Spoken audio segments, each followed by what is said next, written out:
Okay, மாங்குன்னு படிக்கிறோம், கஷ்டப்பட்டு notes எடுக்கிறோம், அப்புறம் எல்லா ப்ராப்ளம்ஸையும் சால்வ் பண்றோம். பிறகு 4 நாள் கழிச்சு பார்த்தா படிச்சது எல்லாமே மறந்துடுது. இது நம்ம கேட்டகரி. இதே இன்னொரு கேட்டகரி மக்கள் இருக்காங்க. எக்ஸாம்பிளுக்கு இந்த ஸ்காட் யங், இந்த மனுஷன் இருக்கானே 4 வருஷம் MIT டிகிரியை ஒரே வருஷத்துல ஏதோ என்ஜினியரிங் டிகிரி படிச்சு முடிச்சிட்டாரு. அப்புறம் மல்டிபிள் லாங்குவேஜஸை 2 மாசத்துல இவரால் கத்துக்க முடிஞ்சு. So hi soldiers, Madan here for Vedantu NEET Tamil. இன்னைக்கு நம்ம வீடியோல எப்படி எது படிச்சாலும் அதை இன்னும் 10 டைம்ஸ் ஃபாஸ்டரா படிக்கலாம் அப்படின்றது தான் பார்க்க போறோம். எப்படி ரொம்ப வேகமா படிச்சு முடிக்கிறது அப்படின்ட்டு. ஃபர்ஸ்ட் இதுக்கு நீங்க தெரிஞ்சுக்க வேண்டிய விஷயம், லேர்னிங் அப்படின்ற மேட்டர் 2 ஸ்டேஜ்ல நடக்குது. என்னாவது லேர்னிங் 2 ஸ்டேஜ்ல நடக்குது. ஃபேஸ் 1, இந்த ஃபேஸ் 1ல தான் நீங்க என்ன பண்ணுவீங்கன்னா, you will start taking information in. அதாவது நீங்க விஷயங்கள் தெரிஞ்சுக்க ஆரம்பிப்பீங்க. எப்படின்னா, ஒரு விஷயத்தை பார்த்தோ, அதாவது லெக்சர் பார்த்தோ, இல்ல அதை கேட்டோ, இல்ல அதை பத்தி படிச்சோ. ஓகேவா? இந்த ஃபேஸ் 1ல தான் வந்துட்டு ஒரு முக்கியமான விஷயம் நான் உங்களுக்கு ஷேர் பண்ண போறேன். என்னன்னா, செல்வத்து செல்வம் செவிச்செல்வம், அச்செல்வம் செல்வத்திலெல்லாம் தலை அப்படின்னு சொல்லுவாங்க. ஸோ என்ன அர்த்தம்னா, கேள்வி செல்வம் தான் இருக்கிறதுலே தலையான செல்வம் அப்படின்னு சொல்றாங்க. So listening is very very helpful. நீங்க என்ன பண்ணுங்க, ஒரு லெக்சர் போட்டு விட்டுருங்க, அதை வெறும் லிசன் மட்டும் பண்ணிட்டு கூட சேர்ந்து நோட்ஸ் எடுக்க ஆரம்பிங்க. ஓகேவா? உங்களுக்கு எப்போ வந்துட்டு அந்த லெக்சர் புரியாம போதோ, இல்ல லிசன் பண்றதுல உங்க கான்சென்ட்ரேஷன் தவறுதோ, அப்போ நீங்க வந்துட்டு திரும்ப நீங்க கான்சென்ட்ரேஷன் தவறுன இடத்துக்கு லெக்சர் எடுத்துட்டு வந்துட்டு திரும்ப பார்க்க ஆரம்பிங்க. திரும்ப கூடயே சேர்ந்து நோட்ஸ் எடுங்க. ஸோ உங்க கவனம் செதறும் போதெல்லாம் வந்துட்டு நீங்க திரும்ப லெக்சருக்கு கவனத்தை கொண்டு வரீங்கல்ல, இதுவே உங்களுக்கு ரொம்ப ஹெல்ப்ஃபுல்லா இருக்கும் நீங்க டாபிக்கை கவர் பண்ண. அடுத்து ஃபேஸ் 2. இந்த ஃபேஸ் 2ல தான் வந்துட்டு நீங்க நிறைய பேர் கோட்டை விட்டுடுறீங்க. ஃபேஸ் 2 தான் ரொம்ப ரொம்ப இம்பார்ட்டன்ட். ஃபேஸ் 2ல நீங்க என்ன பண்ணுவீங்கன்னா, ப்ராசஸ் பண்ணுவீங்க. அதாவது வந்து படிச்சதை பத்தி யோசிச்சு பார்ப்பீங்க. 2வது அப்ளை பண்ணுவீங்க, படிச்சதை வச்சு ப்ராப்ளம் சால்வ் பண்ணுவீங்க. 3வது ரிட்ரீவ் பண்ணுவீங்க. ரிட்ரீவல்னா என்னன்னா, நீங்க படிச்சுட்டீங்க, அப்ளை பண்ணி பார்த்துட்டீங்க, அப்புறமா ஒரு 2-3 நாள் கழிச்சு திரும்ப அதை யோசிச்சு பார்க்கணும். ஓகேவா? இப்போ நீங்க வந்துட்டு நான் ஃபர்ஸ்ட் சொன்னேன் இல்லையா, ஃபேஸ் 1. ஃபேஸ் 1ல நீங்க பண்ண போற விஷயம் பேர் வந்துட்டு ஆக்டிவ் லேர்னிங். நீங்க வந்துட்டு ஆக்டிவா அந்த விஷயத்தை படிக்க ட்ரை பண்ண போறீங்க. அது உங்களுக்கு அந்த விஷயத்தை ஞாபகம் வச்சுக்க ஹெல்ப்ஃபுல்லா இருக்கும். ஃபேஸ் 2ல நீங்க அதை அப்ளை பண்ணி பார்த்ததுக்கு அப்புறம் திரும்ப ஆக்டிவா ரீகால் பண்ண போறீங்க. என்னது, இந்த ப்ராசஸ் பேர் வந்துட்டு ஆக்டிவ் ரீகால். ஆக்டிவா நீங்க ரீகால் பண்ணும்போது உங்களுக்கு அந்த விஷயம் இன்னும் நல்லா மெமரியில பதியும். ஓகேவா? Active recall. 2வது விஷயம் நீங்க பண்ணக்கூடியது என்னன்னா, ஸ்பேஸ்ட் ரெப்பிட்டிஷன். ஓகேவா? ஆக்டிவ் ரீகால் தவிர்த்து 2வது விஷயம் வந்துட்டு ஸ்பேஸ்ட் ரெப்பிட்டிஷன். ஸ்பேஸ்ட் ரெப்பிட்டிஷன்னா என்னன்னா, நீங்க படிச்ச விஷயத்த ஒரு 2 டேஸ் கழிச்சு திரும்ப ஞாபகப்படுத்த பார்க்கணும். அப்புறமா ஒரு 4 டேஸ் கழிச்சு திரும்ப ஞாபகப்படுத்த பார்க்கணும். தென் 8, தென் 16, இப்படி இன்டர்வல்ஸ் அதிகமாக்கி நீங்க படிச்சதை திரும்ப நீங்க யோசிச்சு பார்க்கும்போது உங்களுக்கு அது ரொம்ப தெளிவா ஞாபகத்துல வந்து தங்கிரும். அது ஞாபகத்தை விட்டு போகவே போகாது. ஸோ 16 டேஸ் இருக்கு இல்லையா, அதுக்கப்புறம் நீங்க 30 டேஸ் கழிச்சு திரும்ப அதே டாபிக் எடுத்து பார்த்தாலும் உங்களுக்கு அந்த டாபிக் ரொம்பவே கிளியரா ஞாபகத்துல இருக்கும். ரைட்டா? அடுத்து இப்போ நம்ம என்ன பண்ணிட்டு இருக்கோம் தெரியுமா, நம்ம வந்துட்டு லேர்னிங்கை பத்தி லேர்ன் பண்ணிட்டு இருக்கோம். ஸோ இது வந்து மெட்டா லேர்னிங் அபவுட் லேர்னிங், அதான் நம்ம பண்ணிட்டு இருக்கோம். இதுக்கு 3 ரொம்ப ரொம்ப சிம்பிளான ரூல்ஸ் இருக்கு. ரூல் நம்பர் 1, நோ த வை. எதுக்காக நான் இப்போ படிக்கிறேன் அப்படின்றத நான் முதல்ல ரியலைஸ் பண்ணணும். ஃபார் எக்ஸாம்பிள், நான் இப்போ சொல்றேன், நான் வந்துட்டு வெறுமனே ஒரு எக்ஸாம்காக படிக்கிறேன், இதுதான் என்னோட வை. ரைட்டா? 2வது step, spot the core things. கோரான விஷயங்கள் என்னென்ன அந்த எக்ஸாமை நான் பாஸ் பண்ண அப்படின்னு நான் ஸ்பாட் பண்ணும். நான் இப்போ ரொம்ப சிம்பிளா சொல்லணும்னா, எக்ஸாமுக்கு தானே படிக்கிறேன், so let me take the previous year questions, அது எல்லாத்தையும் நான் சால்வ் பண்றேன், அதுவே எனக்கு போதுமானதாயிரும் இந்த எக்ஸாமை நான் பாஸ் பண்ணேன். ஸோ அதுதான் வந்து ஸ்பாட் த கோர் திங்ஸ். 3வது, பிளான் ஹவு டு லேர்ன். ஓகேவா? நீங்க வந்து இப்போ என்ன படிக்கிறதுன்னு முடிவு பண்ணியாச்சு, அதை எப்படி படிக்கணும் அப்படின்றதையும் முடிவு பண்ணும். ஒரு எக்ஸாமுக்காக தான் படிக்கிறேன், எக்ஸாமுக்கு ப்ரீவியஸ் இயர் கொஸ்டின்ஸை நான் படிக்க போறேன், அதை எப்படி நான் படிக்க போறேன்னு பிளான் பண்ணும். எக்ஸாம்பிளுக்கு ஒரு பிளான் சொல்றேன், ப்ரீவியஸ் இயர் கொஸ்டின்ஸ் ஒரு 40 எடுத்துக்கிறேன். ஓகேவா? ஃபர்ஸ்ட் நாள் 20 கொஸ்டின் சால்வ் பண்றேன், 2வது நாள் 20 கொஸ்டின் சால்வ் பண்றேன், 3வது நாள் பிரேக் எடுத்துக்கிறேன், 4வது நாள் 40 கொஸ்டின்ஸுமே என்னால ஞாபகம் இருக்கா அப்படின்னு நான் பாக்குறேன். அடுத்து 8வது நாள் 40 கொஸ்டின்ஸும் ஞாபகம் இருக்கா நான் திரும்ப பாக்குறேன். ஸோ என்ன பண்றேன், நான் ஆக்டிவா படிக்கிறேன், அப்புறம் 2வது ஸ்பேஸ்ட் ரெப்பிட்டிஷன்ஸும் யூஸ் பண்றேன். இது ரெண்டுமே எப்படி பண்றதுன்னு நீங்க பிளான் பண்ணிட்டீங்கன்னா நீங்க படிச்சு முடிக்கிறது உங்களுக்கு ரொம்ப ரொம்ப ஈஸியா ஆயிடும். 3வது ராக்கண்ணா, ஏஐ டூல்ஸ். நீங்க எல்லாமே ரொம்ப வந்துட்டு ஹைப்பர் அட்வான்ஸ்டான கிட்ஸ் தாகண்ணா. You should start using AI for to the best of its ability. நீங்க எவ்வளோக்கு எவ்வளோ வந்துட்டு லெவரேஜ் பண்ண முடியுமோ, லெவரேஜ்னா வந்துட்டு how you get things done. உங்களால எந்த அளவுக்கு ஏஐ யூஸ் பண்ணி யூ கேன் கெட் திங்ஸ் டன்னோ அந்த அளவு நீங்க அதை பண்ணியே ஆகணும். அது வந்து நீட் ஆஃப் தி ஆர். ஞாபகம் வச்சுக்கோங்க. Start using AI tools to make the best use of it. ரைட்டா? ஸோ ஃபர்ஸ்ட் டூல் இந்த சாட் ஜிபிடி இல்லாம நான் சொல்றேன். சாட் ஜிபிடி எல்லாருக்குமே தெரியும். ரைட்டா? ஸோ சாட் ஜிபிடி இல்லாம ஃபர்ஸ்ட் டூல் என்னன்னா வந்துட்டு கூகுளோட நோட்புக் எல்எம். நோட்புக் எல்எம்ல வந்துட்டு நீங்க கொண்டு போயிட்டு இப்போ என் கிளாஸ்ல இருந்து ஒரு நோட்ஸ் எடுக்கிறீங்கன்னா அதை வெறுமனே நீங்க அப்லோட் பண்ணா போதும். அந்த நோட்ஸை சம்மரைஸ் பண்ணி ஆர்கனைஸ் பண்ணவும் அது உங்களுக்கு ரொம்பவே ஹெல்ப்ஃபுல்லா இருக்கும். ரெண்டாவது கூகுளோட ஏஐ ஸ்டுடியோ. கூகுளோட ஏஐ ஸ்டுடியோ என்ன பண்ணுன்னா நீங்க ரியல் டைம்ல டவுட்ஸ் கேட்கலாம். இப்போ எக்ஸாம்பிளுக்கு நீங்க வந்து சார் கூட ஒரு கால்ல இருக்கீங்கன்னு வச்சுக்கோங்க. சார் எனக்கு இந்த டாபிக் புரியல சார், ஸ்கிரீன் ஷேர் பண்ணி டவுட் கேட்கலாம்.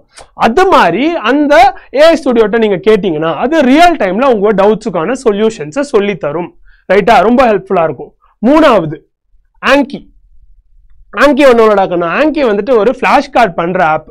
ஃபிளாஷ் கார்ட்ஸ்னா வந்துட்டு ஒரு சைடு வந்துட்டு கொஸ்டின் எழுதி இருக்கும், what is the definition of distance. இன்னொரு சைடு வந்து அதுக்கு ஆன்சர் எழுதி இருக்கும், டிஸ்டன்ஸ்னா என்ன அப்படின்னு சொல்லிட்டு. ஓகேவா? டிஸ்டன்ஸ் வந்துட்டு என்னன்னா வந்துட்டு பாத்தோட லென்த் அப்படின்னு பின்னாடி எழுதி இருக்கும். உங்க ஃப்ரெண்டு கிட்ட நீங்க வந்துட்டு அந்த ஃபிளாஷ் கார்ட்ஸை கொடுத்துடலாம். அவங்க அதை வச்சுட்டு வாட் இஸ் டிஸ்டன்ஸ் அப்படின்னு கேட்பாங்க. நீங்க வந்துட்டு உடனே ஆன்சர் சொல்லணும், டிஸ்டன்ஸ்னா என்ன அப்படின்னு. நீங்க கரெக்டா சொல்லிட்டீங்கன்னா அந்த friend will move on to the next flash card. So இது மாதிரி ஃபிளாஷ் கார்ட்ஸ் பண்ணி உங்களுக்கு படிக்கிறதுக்கு இது ரொம்பவே யூஸ்ஃபுல்லா இருக்கும். ரைட்டா? அடுத்து இப்போ சார் ஓகே சார் என்ன படிக்கிறதுன்னு முடிவு பண்ணியாச்சு, எப்படி படிக்கிறதுன்னு பார்த்தாச்சு. அதுக்கப்புறம் நீங்க அதுக்கு வந்து டெக்னிக்ஸும் ஏஐலாம் எப்படி யூஸ் பண்ணலாம்னு சொல்லி கொடுத்துட்டீங்க. ஆனாலும் உட்காந்து படிக்க எனக்கு கஷ்டமா இருக்கு சார் அப்படின்னு ஒரு கம்ப்ளைண்ட் சொன்னீங்கன்னா உங்களுக்காக தான் இந்த சில டெக்னிக்ஸ். என்னன்னா வந்துட்டு ஃபர்ஸ்ட் போமோடோரோ டெக்னிக் அப்படின்னு ஒன்று இருக்கு. இதுல என்ன பண்ணுவாங்கன்னா ஒரு 25 மினிட்ஸுக்கு படிப்பாங்க, அப்புறமா ஒரு 5 மினிட்ஸுக்கு பிரேக் எடுப்பாங்க. இப்போ இது 25 and 5 தான் இருக்கணும் அப்படின்றது இல்லை. உங்களுக்கு என்ன வேலை செய்யும் அப்படின்றத நீங்க தான் ட்ரை பண்ணி கண்டுபிடிக்கணும். ஒரு சில பேரால மேபி வந்துட்டு 30 மினிட்ஸ் 40 மினிட்ஸ் தொடர்ந்து படிக்க முடியலாம். அவங்களுக்கு 10 மினிட்ஸ் பிரேக் தேவைப்படலாம். ஒரு சில பேரால வெறும் 20 மினிட்ஸ் தான் சார் என்னால் கான்சென்ட்ரேட் பண்ணி படிக்க முடியுது அப்படின்னு இருக்கலாம். அவங்க வந்துட்டு 5 or 10 மினிட்ஸ் பிரேக் எடுத்துட்டு திரும்ப 20 மினிட்ஸுக்கு படிக்க ட்ரை பண்ணணும். So you have to figure out what works for you. That is the main point of this. என்னன்னா நீங்க உங்களுக்கு என்ன வேலை செய்யுது அப்படின்றத கண்டுபிடிச்சு அதை யூஸ் பண்ணி படிக்க ஆரம்பிங்க. ரெண்டாவது மெத்தட் வந்துட்டு அல்ட்ரேடியன் ஸ்பின்ஸ். அப்படின்னா என்னன்னா நம்ம மனுஷங்களோட சர்க்கேடியன் ரிதம் பத்தி. சர்க்கேடியன் ரிதம்னா வந்துட்டு நம்ம பாடிக்குள்ள இருக்க இன்டர்னல் கிளாக். அது எப்படி வேலை செய்யுமா, ஒரு மனுஷனால ஒரு 90 மினிட்ஸுக்கு தொடர்ந்து ஒர்க் பண்ண முடியுமா. ஓகேவா? 90 மினிட்ஸுக்கு மனுஷனால ஒர்க் பண்ண முடியும். அப்புறம் 30 மினிட்ஸுக்கு அவனுக்கு ரெஸ்ட் தேவைப்படுமா. ஸோ திரும்ப 90க்கு ஒர்க் 30க்கு ரெஸ்ட், 90க்கு ஒர்க் 30க்கு ரெஸ்ட். ஸோ இந்த ஒரு ரிதம் வந்துட்டு எல்லா மனுஷங்களோட இன்டர்னல் கிளாக் பேஸ் பண்ணி மனுஷங்களுக்கு இருக்க ஒரு விஷயம். இதை நீங்க வந்துட்டு லெவரேஜ் பண்ணணும். 90 மினிட்ஸ் தொடர்ந்து ஒர்க் பண்ணணும், 30 மினிட்ஸ் பிரேக் எடுத்துக்கலாம். இதை நீங்க பழகிட்டீங்கனாலும் உங்க பாடி வந்துட்டு அந்த ஒர்க் அண்ட் ரெஸ்ட் மோடுக்குள்ள போக ஆரம்பிச்சிடும். இது உங்களுக்கு ரொம்ப ஹெல்ப்ஃபுல்லா இருக்கும் நீங்க படிக்கிறதுக்கு.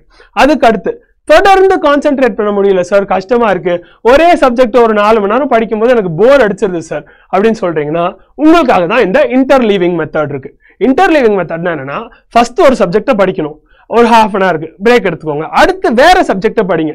இப்படி நீங்க சப்ஜெக்ட்ஸ் மாத்தி மாத்தி படிக்கும் போது உங்களோட பிரெயின் வந்துட்டு oh my God we are learning something new அப்படின்ட்டு அதுல ஃபோக்கஸ் பண்ண ஆரம்பிக்கும். திரும்ப பிசிக்ஸ்ல இருந்து திடீர்னு பாட்னி போறீங்கன்னா ஓ மை காட் இவ்வளவு நேரம் we were looking at physics, now we are looking at biology அப்படின்னு சொல்லிட்டு உங்க பிரெயின் வந்துட்டு will focus again, will try to concentrate more on the subject. So இப்படி இன்டர்லீவ் பண்ணி படிச்சீங்கன்னா அகைன் அது உங்களுக்கு ரொம்ப ரொம்ப ஹெல்ப்ஃபுல்லா இருக்கும். ரைட்டா? கடைசியா சாரோட ஃபேவரட்டான பிசிசிஸ்ட் டாக்டர் ரிச்சர்ட் ஃபெய்ன்மன் அவர் என்ன சொல்றாருன்னா, உன்னால ஒரு விஷயத்த ரொம்ப சிம்பிளா சொல்ல முடியலன்னா உனக்கே அந்த விஷயம் புரியலன்னு அர்த்தம். இதுதான் அவர் சொல்றாரு. ஸோ அது பண்றதுக்கான ஸ்டெப்ஸ் என்னன்னு பார்க்கலாம். ஃபர்ஸ்ட் ஒரு கான்செப்டை சூஸ் பண்ணிக்கோங்க. இப்போ ஃபார் எக்ஸாம்பிள் கான்செப்ட் வந்துட்டு ஸ்கேலார் குவான்டிட்டினா என்ன, வெக்டார் குவான்டிட்டினா என்ன அப்படின்னு சொல்லணும். அதுதான் கான்செப்ட் அப்படின்னு சூஸ் பண்ணிக்கோங்க. ரெண்டாவது அதை சிம்பிளா டீச் பண்ணுங்க. எக்ஸாம்பிளுக்கு நான் இப்போ டீச் பண்றேன். ஸ்கேலார் குவான்டிட்டி அப்படின்னா வந்துட்டு மேக்னிடியூட் மட்டும்தான் இருக்கும், வெக்டார் குவான்டிட்டினா மேக்னிடியூட் அண்ட் டைரக்ஷன் இருக்கும் அப்படின்னு நான் சொல்றேன். இப்போ இதுல வந்துட்டு ஏதாச்சும் கேப்ஸ் இருக்கான்னு ஐடென்டிஃபை பண்ணுங்க. ஃபார் எக்ஸாம்பிள் நீங்க என்கிட்ட கேட்குறீங்க சார் மேக்னிடியூட் அப்படின்னு சொன்னீங்களே அப்படின்னா என்ன சார் அப்படின்னு கேட்குறீங்க. உடனே சார் வந்துட்டு மேக்னிடியூடா அப்படின்னா என்னவா இருக்கும் அப்படின்னு யோசிச்சேன்னா தட் இஸ் ராங். சாருக்கு விஷயம் தெரியல அப்படின்னு அர்த்தம். அப்ப என்ன பண்ணியிருக்கேன், சார் வந்து ஒரு கேப் ஐடென்டிஃபை பண்ணிட்டேன். ஸ்டெப் 4 வந்துட்டு fill and refine. இப்போ சார் எப்படி ஃபில் பண்ணுவேன், உடனே ஃபோன் எடுத்து மேக்னிடியூட் அப்படின்னா என்ன அப்படின்னு டெஃபினிஷன் பார்ப்பேன். பார்த்தோன்னே சாருக்கு தெரிஞ்சிடும், ஓ இதுதான் மேக்னிடியூடா அப்படின்னா அப்புறம் திரும்ப சார் வந்து சொல்லுவேன், ஒன்றும் இல்லடா கண்ணா, இப்போ ஒரு லென்த் மெஷர் பண்றோம்னா வெறும் அளவு மட்டும், டிஸ்டன்ஸ் மெஷர் பண்றோம்னா வெறும் அளவு மட்டும் கொடுத்துருந்தா அது மேக்னிடியூடு, அளவும் கொடுத்து அது எந்த பக்கம் போகுது அப்படின்னு சொன்னா அது வந்துட்டு ஒரு வெக்டார் குவான்டிட்டி ஆயிரும். ஏன்னா அதுல டைரக்ஷனும் சேர்ந்து இருக்கு. அளவை மட்டும் சொன்னா, மேக்னிடியூட் மட்டும் சொன்னா அது ஸ்கேலார், அளவோட சேர்த்து டைரக்ஷனையும் சொன்னா அது வெக்டார். இப்போ அந்த கான்செப்டை சார் ஃபுல்லா எக்ஸ்பிளைன் பண்ணிட்டேன், புரியுதா? அது மாதிரி நம்ம நாலேஜ்ல கேப்ஸ் இல்லாம படிச்சு முடிக்கணும், அதுதான் ஃபெய்ன்மேன் டெக்னிக். அவ்வளவுதான்டா கண்ணுங்களா. இப்போ இது வரைக்கும் பார்த்ததோட ஒரு மைண்ட் மேப்பிங் வச்சிருக்கேன். இந்த இமேஜை நான் வந்துட்டு டெஸ்கிரிப்ஷன்லயும் கொடுக்குறேன். இதை வச்சு நீங்க வந்துட்டு இதுதான் படிக்கணும், இப்படிதான் படிக்கணும்ன்றதை ஞாபகம் வச்சுக்கோங்க. ஃபர்ஸ்ட் என்னன்னா லேர்னிங் அப்படின்ற ப்ராசஸ், அது வந்து 2 ஸ்டெப்ல நடக்கும். 2வது ஸ்டெப் தான் வந்துட்டு ரொம்ப மெயின். 2வது ஃபேஸ் தான் ரொம்ப மெயின். அதை நீங்க கோட்டை விட்டுறக்கூடாது. 2வது ஃபேஸ் என்னது, சும்மா படிச்சு முடிச்சிட்டேன்டா புக்கை முடிச்சுட்டு போகாம என்ன படிச்சோன்னு யோசிக்கிறது, அதை வச்சு ப்ராப்ளம் சால்வ் பண்றது, அப்புறம் அதை மறுபடியும் கொஞ்ச நாள் கழிச்சு ஞாபகப்படுத்தி பார்க்கிறது. புரிஞ்சுச்சா? அப்புறம் மெட்டா லேர்னிங், அதாவது படிக்கிறத பத்தி தான் நம்ம இப்ப படிச்சுட்டு இருக்கோன்றதை ரியலைஸ் பண்ணோம். அந்த மெட்டா லேர்னிங்கான 3 ரூல்ஸ் பார்த்தோம். ரூல் 1 என்ன, ரூல் 2 என்ன, ரூல் 3 என்ன அப்படின்ட்டு. ரூல் 1 என்ன, ஏன் படிக்கிறோம்னு தெரிஞ்சுக்கணும். ரூல் 2 என்னது, கோர் திங்ஸ் என்னென்னு தெரிஞ்சுக்கணும். ரூல் 3 என்னது, எப்படி படிக்க போறோம்னு பிளான் பண்ணணும் அப்படின்னு பார்த்தோம். அடுத்து லேர்னிங் டெக்னிக்ஸ் அப்படின்றதுக்குள்ள வந்துட்டு நம்ம வந்துட்டு ஏஐ எல்லாம் எப்படி யூஸ் பண்ணலாம் அப்படின்னு பார்த்தோம். லேர்னிங் டெக்னிக்ஸ்ல வந்துட்டு நீங்க வீடியோஸ் பார்க்க ஆரம்பிங்க, லெக்சர்ஸ் வந்து கேளுங்கன்னு சொல்லியிருந்தேன். அதுக்கப்புறம் ப்ராப்ளம்ஸ் போடுங்க, அதுக்கப்புறம் ரிட்ரீவ் பண்ண ட்ரை பண்ணுங்க அப்படின்றது சொல்லியிருந்தேன். அப்புறம் ஏஐ டூல்ஸ் 3 டூல்ஸ் சொல்லியிருந்தேன். நோட்புக் எல்எம் கூகுளோடது, கூகுளோட AI Studio, and then Anki. இது 3மே கண்டிப்பா யூஸ் பண்ணி பாருங்க. அதுக்கப்புறமா வந்துட்டு நம்ம ப்ரொடக்டிவிட்டி டெக்னிக்ஸ் பார்த்தோம். எப்படி வந்து டிஃப்ரெண்ட் இன்டர்வல்ஸ்ல நம்ம ட்ரெயின் பண்ணா அது நம்மளோட மைண்டை வந்துட்டு ஒரு ஸ்டடியிங் மோட் அண்ட் ஒரு ரெஸ்ட் மோடுக்கு உள்ள ஷிஃப்ட் ஆக வைக்கணும். இது நம்ம படிக்கிறதுக்கு ரொம்பவே யூஸ்ஃபுல்லா இருக்கும், ரைட்டா? அப்புறம் கடைசியா சாரோட ஃபேவரட் பிசிசிஸ்ட் தானே ரிச்சர்ட் ஃபெய்ன்மேனோட ஃபெய்ன்மேன் டெக்னிக். ஒன்னு சேர்ந்து படிங்கடா பசங்களா. எப்படி வந்துட்டு நான் ஏஐ லெவரேஜ் பண்ணணும்னு சொன்னோம், அதே மாதிரி உங்களுக்குள்ள இருக்க யூனிட்டியும் நீங்க லெவரேஜ் பண்ணணும். People should start studying together so that ஒருத்தங்க எப்படி யோசிக்கிறாங்க, நீங்க இன்னொருத்தங்க எப்படி யோசிக்கிறீங்க அப்படின்றது ரெண்டும் சேர்ந்து you guys can come up with something new. கொஸ்டின்ஸ்லாம் யோசிக்கலாம். நம்ம சுபாஷ் சார் சொல்லிட்டே இருப்பாரு, கொஸ்டின்ஸ் ஃபார்ம் பண்ணி பாருங்க ஒரு சப்ஜெக்ட்ல இருந்து அப்படின்னு. அதுவும் நீங்க உங்க ஃப்ரெண்ட்ஸோட ஒரு ஆக்டிவிட்டியா வச்சுட்டு, நீ இதுல இருந்து ஒரு 10 கேள்வி எடு, நீ இதுல இருந்து ஒரு 10 கேள்வி எடு, 2 பேரும் மாத்தி மாத்தி கேள்வி கேட்டுக்கோங்க. அது மாதிரி வந்துட்டு சேர்ந்து படிக்க ஆரம்பிங்க, அதுவும் உங்களுக்கு ஹெல்ப்ஃபுல்லா இருக்கும், ரைட்டா? அப்புறம் கடைசியா வந்துட்டு சார் சொல்ல வர்றது என்னன்னா, உங்களுக்கு என்ன டவுட்ஸ் இருந்தாலும் இதுல இல்ல வேற ஏதாச்சும் ஒரு வீடியோ வேணும் சார், எனக்கு மேக்ஸ் கஷ்டமா இருக்கு, மேக்ஸ் வீடியோ வேணும், ஒரு பயாலஜில இந்த டாபிக் கஷ்டமா இருக்கு, வீடியோஸ் வேணும்னா மறக்காம கமெண்ட்ஸ்ல மென்ஷன் பண்ணுங்க. சார் கண்டிப்பா அந்த கமெண்ட்ஸ் எல்லாத்தையும் படிப்பேன், அதுக்கான வீடியோஸ் நான் பண்ண ஆரம்பிப்பேன். ஓகேவா? Don't forget to comment and like the video if you liked whatever has happened till now, right? So thank you for watching the video, thank you for coming to the end of it. மறக்காம video பிடிச்சிருந்துச்சுன்னா like பண்ணிக்கோங்க. இது மாதிரி இன்னும் நிறைய videos வேணும், be in terms of academics or இது மாதிரி வந்துட்டு உங்களுக்கு டிஃப்ரெண்ட் டிப்ஸ் அண்ட் ட்ரிக்ஸ் வேணும் நீட்டை கிராக் பண்ண அப்படின்னா வேதாந்து நீட் தமிழ் சேனலை ஃபாலோ பண்ண மறந்துடாதீங்க. This is Madan signing off and until we see each other next time, I'll be waiting. Bye.